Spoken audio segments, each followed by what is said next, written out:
In the beginning, before time was measured and the world took its form, there existed a garden, a paradise like no other. This was the Garden of Eden, a place where every plant, every creature, every element existed in perfect harmony. It was a garden filled with every kind of tree that was pleasing to the eye and good for food. And at the center of this garden stood two trees of great significance: the tree of life and the tree of the knowledge of good and evil.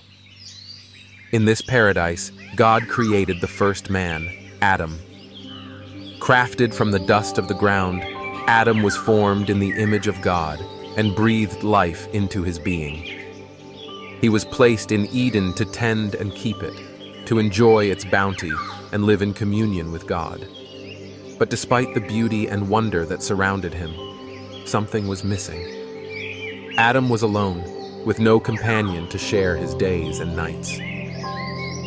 Seeing this, God decided that it was not good for man to be alone, so he caused Adam to fall into a deep sleep. While he slept, God took one of Adam's ribs, and from it fashioned a woman. When Adam awoke and saw her, he exclaimed, "This is now bone of my bones and flesh of my flesh. She shall be called woman, for she was taken out of man."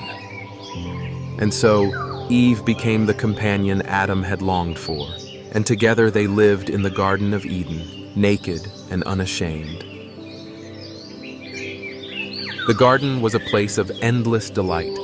Rivers flowed, trees bore fruit in abundance, and animals roamed freely. Adam and Eve lived in harmony with all creation and with each other.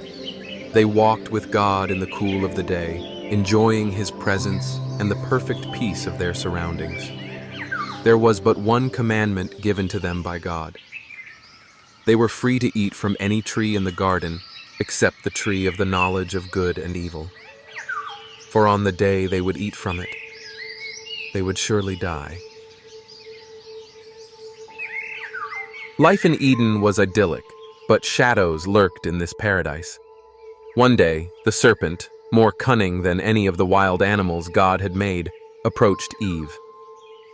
"Did God really say, 'You must not eat from any tree in the garden'?" He asked, sowing seeds of doubt. Eve replied, "We may eat fruit from the trees in the garden, but God did say, 'You must not eat fruit from the tree that is in the middle of the garden, and you must not touch it, or you will die.'" The serpent, with his silvery tongue, countered, "You will not surely die.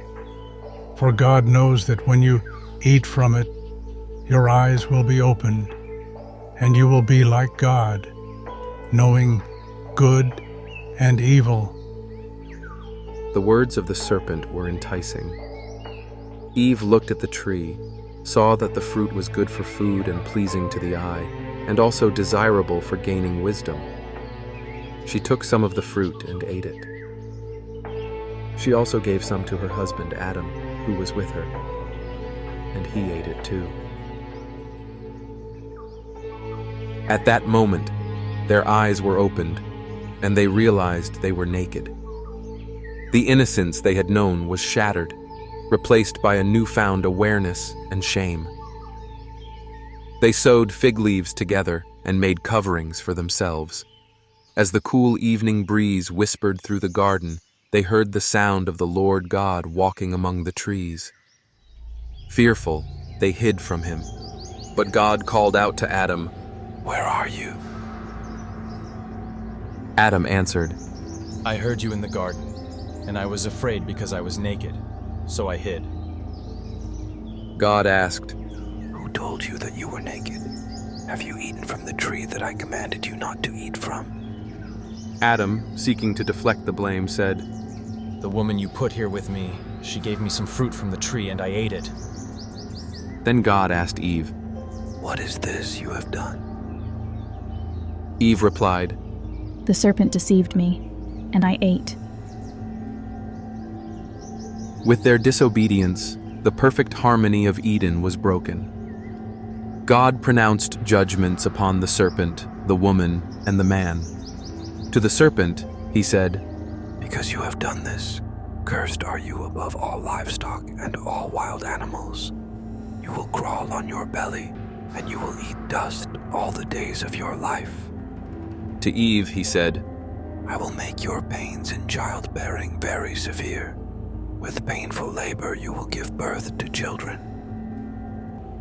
And to Adam, he declared, Because you listened to your wife and ate fruit from the tree about which I commanded you must not eat from. Cursed is the ground because of you. Through painful toil you will eat food from it all the days of your life. It will produce thorns and thistles for you, and you will eat the plants of the field. By the sweat of your brow you will eat your food until you return to the ground, since from it you were taken. For dust you are, and to dust you will return. The consequences of their actions were severe. God made garments of skin for Adam and Eve and clothed them, a symbol of his continued care, even in their fallen state. Then, to prevent them from eating from the tree of life and living forever in their sinful state, he banished them from the Garden of Eden. He placed cherubim and a flaming sword flashing back and forth to guard the way to the tree of life. Adam and Eve left the paradise of Eden and began their new life in a world now marked by pain, toil, and mortality. Yet even in their exile, the promise of redemption glimmered. A future hope that one day the offspring of the woman would crush the serpent's head, overcoming the sin and death that had entered the world through their disobedience. And so, the story of Adam and Eve reminds us of the fragility of innocence, the weight of choices, and the enduring hope for redemption. It is a tale as old as time, yet it speaks to the very essence of our human experience. A journey from innocence to awareness, from harmony to struggle, and ultimately, from despair to hope.